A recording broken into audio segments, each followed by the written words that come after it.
on, guys? And today we're doing the Oklahoma City Thunder versus the New Orleans Pelicans playoff preview and predictions. Before we start this, just to tell you guys what we do, we'll spend the first 5 minutes talking about the Oklahoma City Thunder, then the next 5 minutes talking about the Pelicans and how each team can win, and then the final 5 minutes, if you just want to skip ahead, there are timestamps. I will give my prediction and who I will think that's going to win this, and then in how many games and why, and I'll also say how the loser can still win it, even though I think they'll probably lose. Don't forget to like and subscribe, and let's get to it.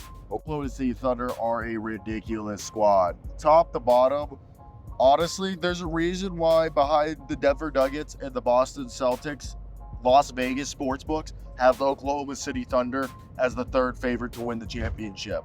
And the only reason why they're not the number one favorite is because the experience. But they have 3 stars on this team right now. Shai Gilgeous-Alexander, who's a freaking MVP. Then you have yourself, J-Dub, who's a legit stud. If second-year players could win Most Improved Player of the Year, J-Dub probably would have won it. And then Chet Holmgren, who's an absolute machine inside and can also stretch the floor. And then, of course, you have the rest of the guys like Lou Dort and the squad that makes everything run, like Kenrich Williams. And you got guys off the bench like Isaiah Joe and Aaron Wiggins, depending on the matchup. This was a team that finished 57-25 with third best offense, fourth best defense, and second best net rating in the league, while being the number 1 3-point shooting team. They get 8 rebounds a night from Chet Holmgren, 6 assists from Shai, who's kind of like their main facilitator, and then 30 from Shai as well. You're also getting about 19 from J-Dub, but J-Dub closed the year being like a 20-point per game scorer. 16.5 from Chad. You got Josh Giddey, who actually hits 3-point shots now and can stretch the floor, and was like a 16, 6, and 6 guy to close out the year, is putting up 12 on the season. Lou Dort, 11. You got 8 from Isaiah Joe. Aaron Wiggins and Kasam Wallace are there, and Gordon Hayward and Kenrich Williams are all guys that are there. And then if they need another big, if Chet gets hurt, they still have Jay Will. And this is a team that when you look at them, there's a reason why people like the Oklahoma City Thunder. They got a lot going for them. They play great defense, and the one thing that I think the worst thing is like fouling. Like their opponents get to the free throw line a lot against them, and sometimes they can get beat on the boards. But they do such a good job on the perimeter, such a good job protecting the rim, and they score so many points. And they outscore their opponents by like 8 points a game. So for me, top to bottom, especially with, we don't know if Zion Williamson is going to play in the series, and if he does, how limited will he be, and how like close to full health will he be? Which Brandon Ingram are we going to get? And same thing with CJ McCollum. Can they go up against the Thunder? Because right now, Shai kills Herb Jones, Trey Murphy, and CJ McCollum and Dyson Daniels. While I think the Thunder have so many different lineups, because let's say if Jonas Valanciunas is too big, well, guess what? We'll pull Jonas Valanciunas to the outside and start shooting threes and bombing them with threes. Oh, okay, they're going to go small with Larry Nance to put that. Okay, we'll go with Chet inside, and Shai will just go downhill to the rim. Stop us. And the thing is you can't shut down one option, because then you open up another option, and that's the whole thing. Is whenever you try to plug a hole against the Thunder, it's hard to keep that hole plugged, because next thing you know, the Thunder have so many options that they can just, you're gonna shut down J-Dub and Shai. Okay, we still have like Chet and Josh Giddey and Lou Dort. Okay. And the thing is everyone plays defense on this team. So this isn't like a one-man show where, if the one guy's out defensively, everything starts to fall apart. Nah, everybody plays defense. So, and everyone who gets on the floor plays defense and, does all the things collectively as a unit. So for me, I look at this and I think, damn, how do you stop a freight train that is the Oklahoma City Thunder? That's my biggest thought is you can't. They're arguably the most top to bottom team in the league, and we haven't even gotten to Gordon Hayward. If somebody got hurt, Gordon Hayward's the guy that can come in and like help them like get some veteran leadership. And there are so many guys who their stats aren't indicative of what they can do because they are like so deep that they don't need to play those players. But Kazan Wallace, Isaiah Joe, Lou Dort, Aaron Wiggins, Kenrich Williams, all those guys can like drop points and they play defense at the same time. So it's just hard if you're a team facing the Thunder, like the Pelicans, and you're shorthanded Zion and stuff. Like, I think this would be different if the Pelicans were fully healthy, but like they're not. And I think that gives the Thunder a huge advantage. How do the Pelicans win this? Because it's going to be definitely interesting seeing what the Pelicans do, especially with their health. I mean, they had a great performance against the Kings. I thought the squad looked good. I mean, I think Willie Green's a fantastic coach and he knows what the hell to do. But this is a squad that when you look, we know that the Pelicans announced that in 2 weeks we're going to see what Zion Williamson's going to be. So he's going to miss at least 2, maybe 3 games or the entire series. So going into this, we're looking at a team, CJ McCollum, Brandon Ingram, Herb Jones. I think I'm just trying to think are they going to run out the same lineup you guys think that they ran out against the Kings, which against the Kings, the lineup that they ran to start the game was Trey Murphy, Brandon Ingram as their wings, and then CJ McCollum and Herb Jones as their backcourt with Valanciunas. And then whenever they would go small, they throw in Larry Nance. Najee Marshall then came in to fill in the role of Zion's minutes with Jose Alvarado. Basically, they only ran an 8-man rotation with Jose Alvarado, Najee Marshall, and Larry Nance. Larry Nance came in for Jonas Valanciunas primarily, and then a little bit for, I think like sometimes they would take out Herb Jones, put in Larry. Same thing with Najee. He would come in for either Trey Murphy, Brandon Ingram, or Herb Jones, and then Jose Alvarado primarily came in for either Herb Jones or CJ McCollum, depending on what they did. And then Jonas only played 27 while like Larry played 21. So, Larry my apologies. Larry primarily only came in for Valanciunas. So their backup center is Larry Nance.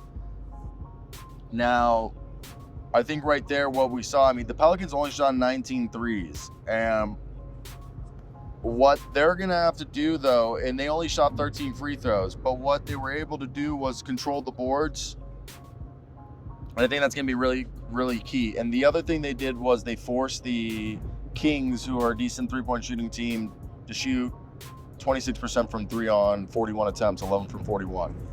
So I think a similar recipe, just trying to be bigger, being more physical. And another thing is the Pelicans, look, they've been in the playoffs for several years in a row now. They've been in these situations before. They have more experience. Their players are older. They have more veterans. So that's going to be the biggest key for the Pelicans is even though there's no Zion, even though, Ingram isn't probably close to full health, they have this, advantage via not only size in terms of just physicality and like Valanciunas and Larry Nance. I know Larry Nance isn't huge, but the Thunder are kids, okay? A lot of the guys on the Pelicans are full-grown dudes who've been in the league, who've played playoff games. Larry Nance has been in a ton of games in the playoffs. Valanciunas has been too. So has CJ McCollum. He's been to Western Conference Final.